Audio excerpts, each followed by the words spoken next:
Everything you were taught about where the Dutch come from is wrong, and the people who just proved it are not historians with a theory.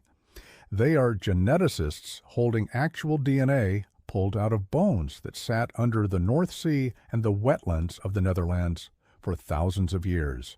For 200 years, the story of Dutch origins was argued over by historians and linguists who never had the one thing that could actually settle it: real, physical, ancient genetic evidence. Now they have it, and it does not just answer the question of where the Dutch came from. It shatters the version of the answer almost everyone assumed was true. The original Dutch were not blonde. They were not fair-skinned.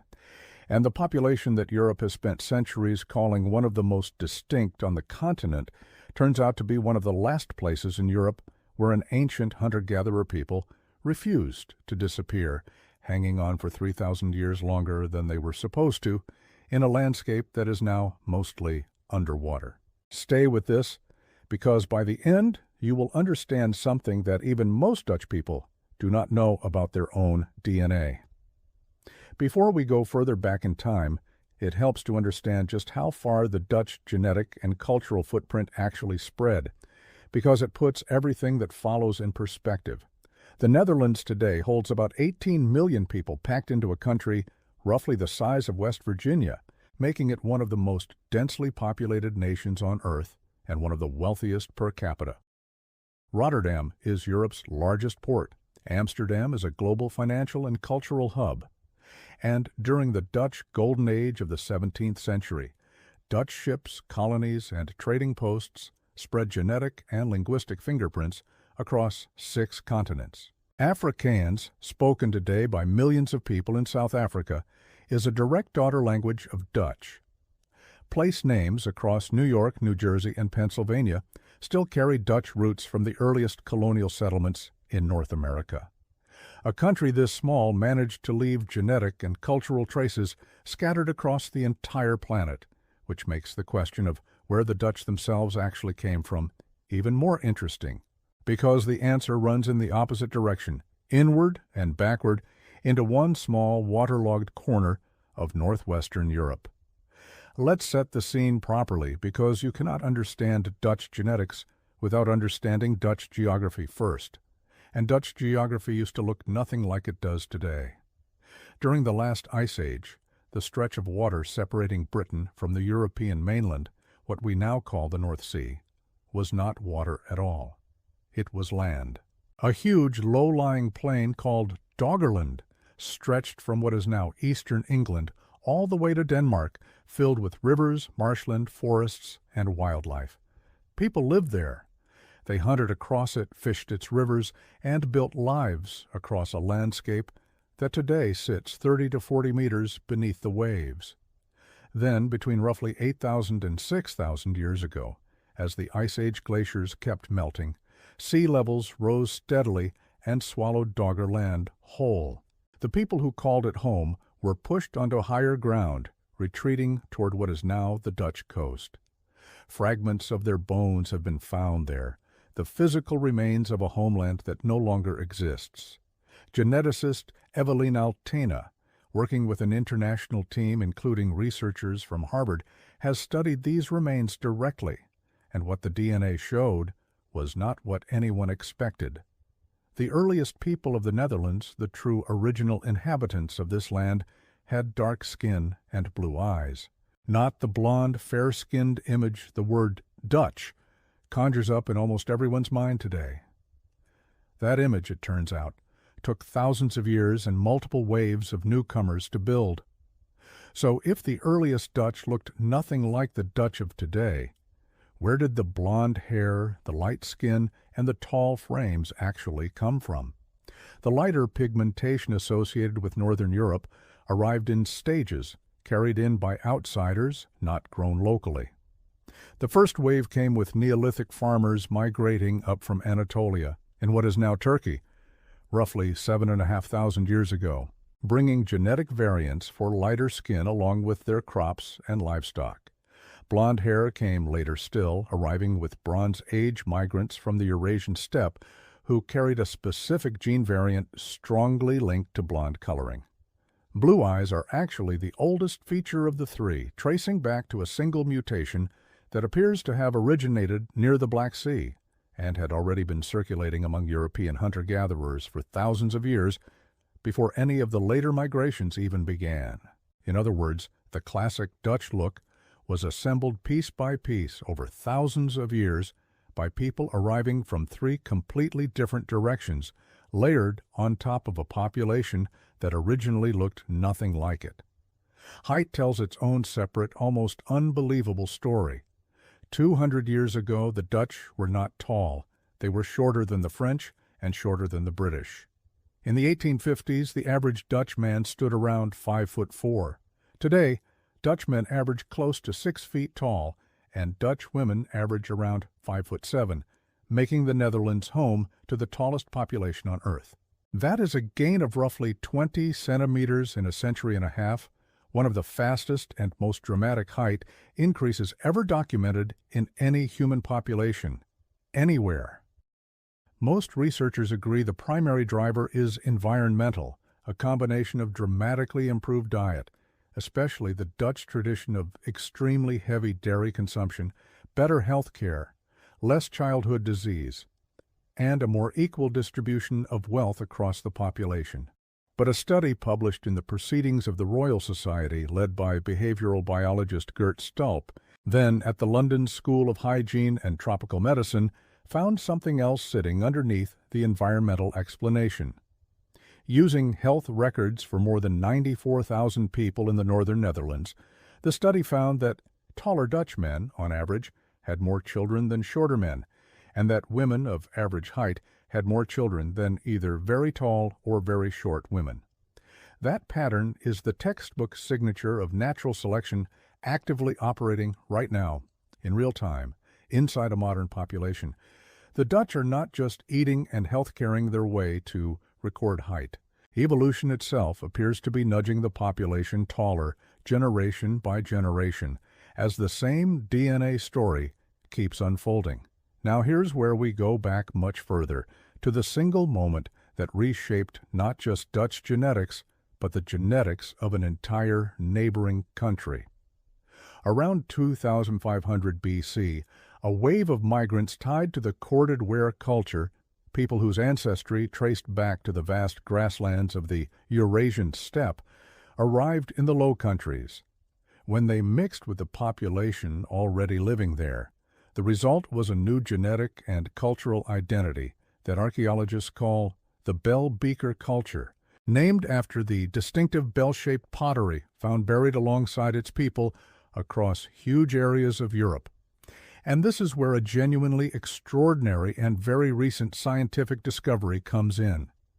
In February 2026, a team of over 40 international researchers, including geneticist Eveline Altena, and led in part by David Reich's lab at Harvard, published a landmark study in the journal Nature, built from genome-wide data pulled from 112 individuals who lived across the Rhine and Meuse River Delta between roughly 8,500 and 1,700 BC. It is, without exaggeration, the most detailed look ever produced at the deep prehistoric genetic history of the Netherlands, Belgium, and Western Germany. And its central finding rewrites what scientists thought they understood about how farming spread across Europe. Almost everywhere else on the continent, when Neolithic farmers arrived from Anatolia carrying agriculture with them, they rapidly and almost completely replaced the hunter-gatherer populations who had lived there before within a matter of a few centuries in what geneticists describe as an astonishing 70 to 100% ancestry turnover. But in the wetlands of the Rhine-Meuse Delta, in exactly the region that would one day become the heart of the Netherlands, that did not happen. The local hunter-gatherer population held on, maintaining roughly 50% of its ancestry for an extra 3,000 years longer than anywhere else on the entire continent. Researchers believe the reason comes down to the landscape itself. The Rhine-Meuse Delta was so rich in natural resources, fish, wildlife, fruit, and seeds gathered along interconnected waterways, that the local population simply had less pressure to adopt full-scale farming the way populations elsewhere did. And crucially, the study found that where farming influence did enter these communities, it arrived overwhelmingly through women. Farmer-descended women moved into hunter-gatherer communities and were absorbed into them, carrying agricultural knowledge with them, while the underlying hunter-gatherer genetic identity of the region stayed remarkably intact for millennia. This is a hidden, overlooked engine of ancient European history, and it centers, of all places, on the marshy river delta that would one day become one of the most densely populated countries on Earth. Then, around 2500 BC, everything shifted again, when the corded were steppe migrants finally arrived and fused with this long-persisting hunter-gatherer population. The resulting Bell Beaker population carried somewhere between 13 and 18% of that ancient hunter-gatherer DNA, blended with steppe and Neolithic farmer ancestry. Interestingly, the 2026 study found something almost paradoxical about how this fusion actually happened in the Western Netherlands. The men who arrived carrying the corded were culture brought with them a very specific Y chromosome lineage, one strongly associated with the wider corded were expansion across Europe, yet many of the lowland communities that adopted corded were pottery and customs showed almost no additional steppe ancestry in the rest of their genome. In other words, the male lineage spread first and fastest, arriving and taking root in local communities even before the broader genetic signature of the steppe had fully mixed in behind it, a small but telling detail about exactly how migration and cultural change unfolded on the ground, generation by generation, rather than all at once. And this is the part of the story that connects directly to Britain.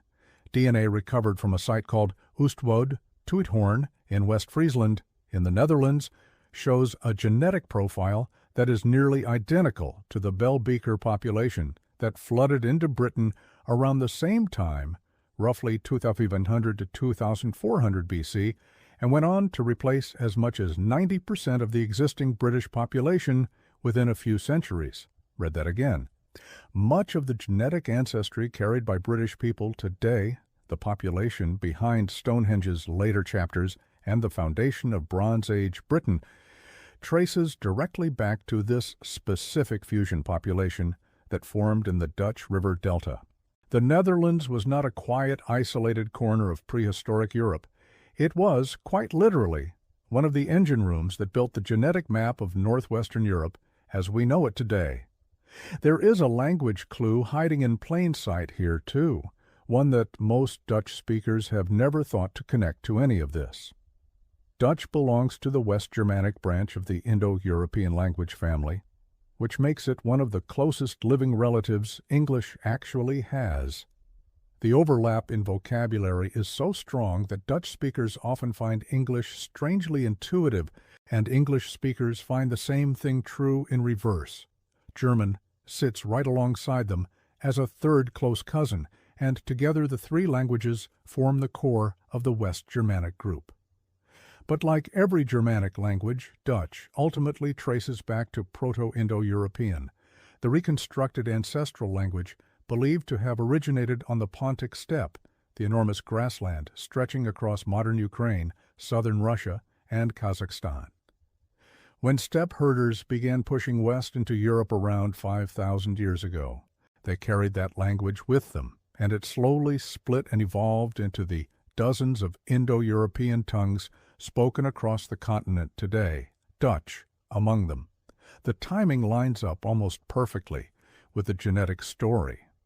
The same steppe migration that reshaped Dutch DNA through the corded were and Bell Beaker fusion is, in all likelihood, the very same wave that planted the linguistic seed that eventually grew into the Dutch language itself. Genes and grammar, it turns out, arrived together.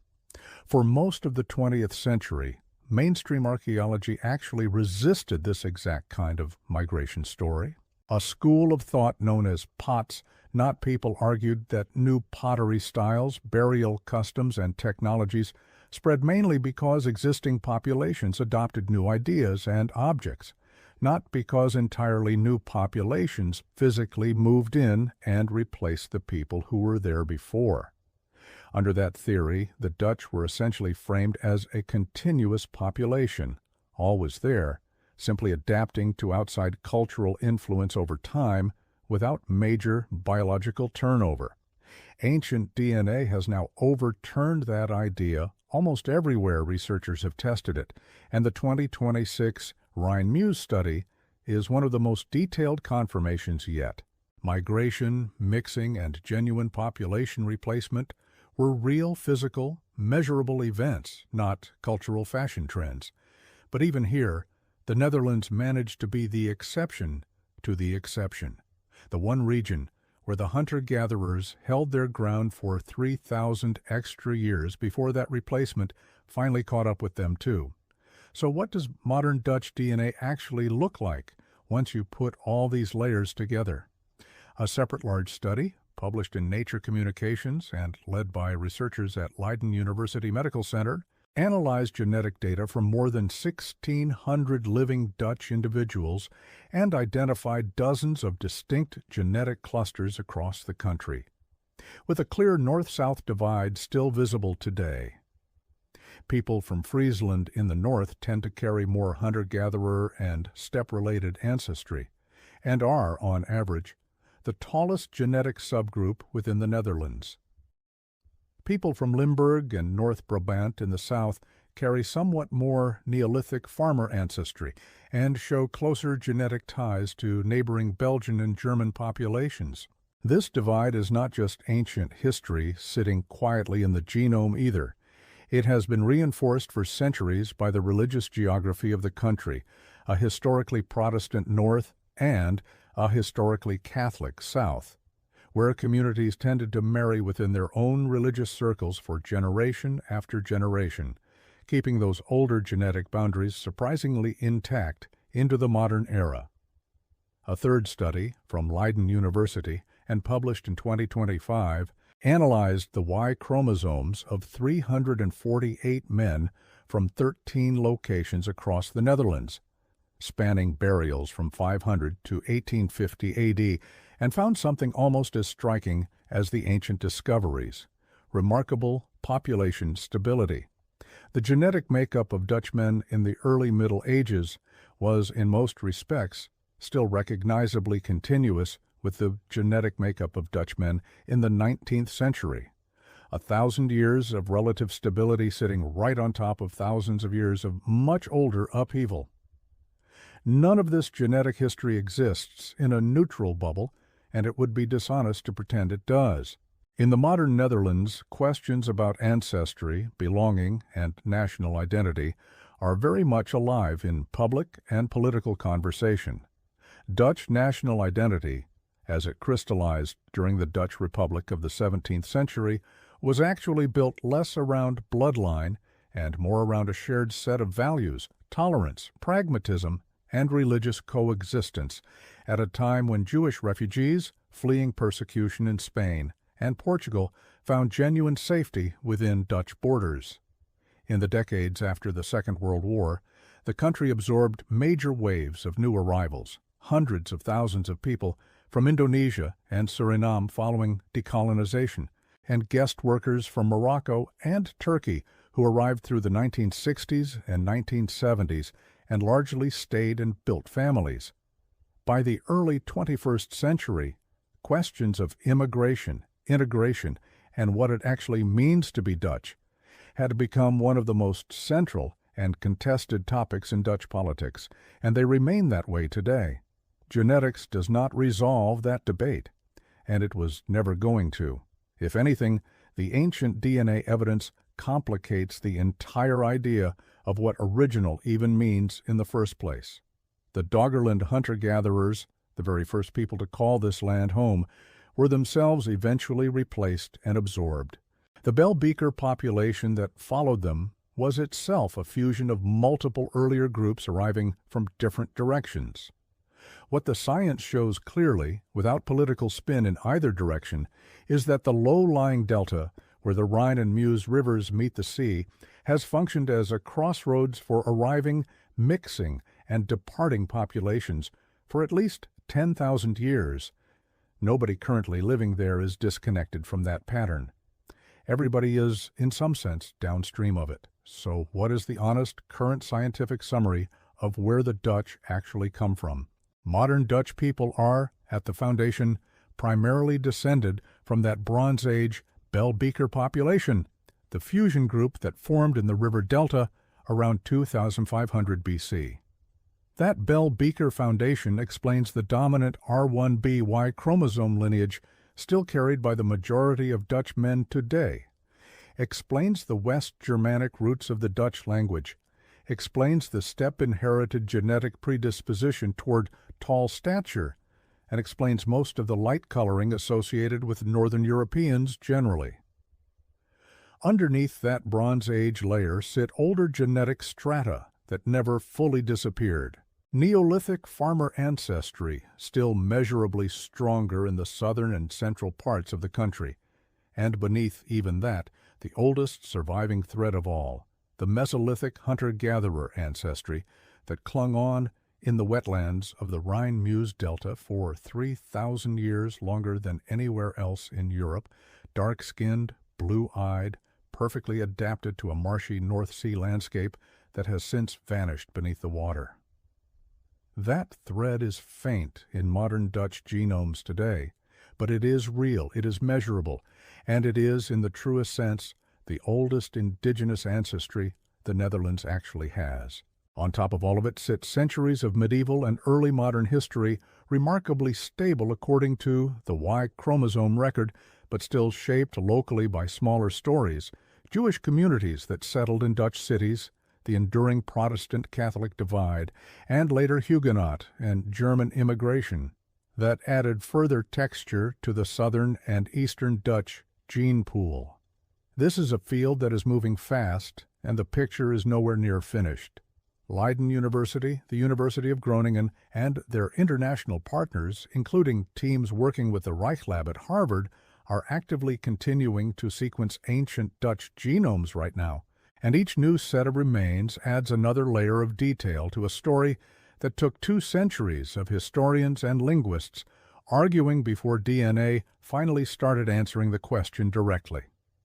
Every few years, it seems, another skeleton pulled from a Dutch peat bog, a Frisian turp mound, or a quiet churchyard excavation rewrites some small piece of what scientists thought they understood, and the Rhine-Meuse delta keeps proving to be one of the richest and most rewarding places in Europe to dig for that kind of answer, precisely because its wet, low-oxygen soil preserves ancient bone and DNA so much better than the drier ground found elsewhere on the continent.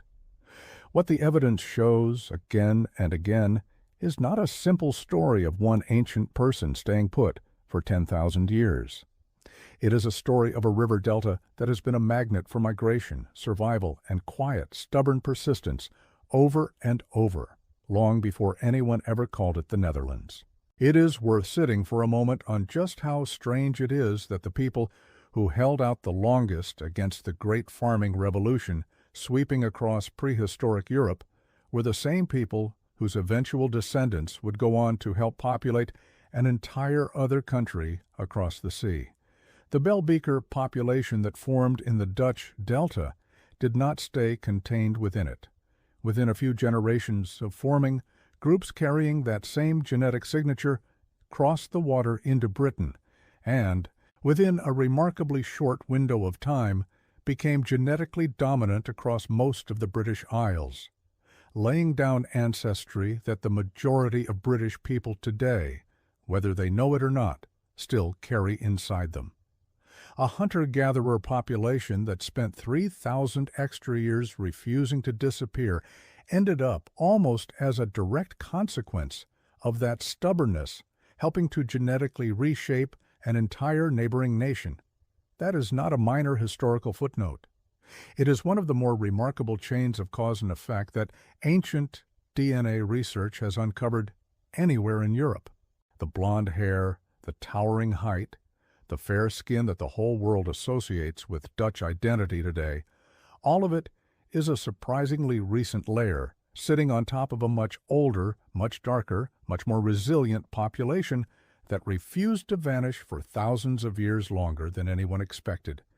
That is not a small footnote in European prehistory.